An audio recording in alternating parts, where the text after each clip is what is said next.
Halo teman-teman, masih kembali lagi di channel YouTube saya yaitu Tutor Sukses. Di video kali ini saya ingin berbagi tutorial yaitu cara menghapus histori tontonan YouTube di laptop kita.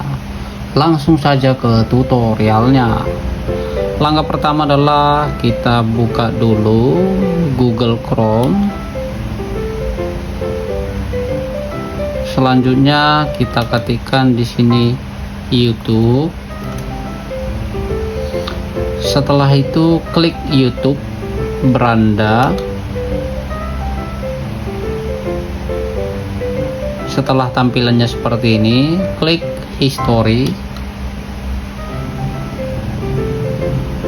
Dan yang terakhir yang kita lakukan adalah hapus semua histori tonton.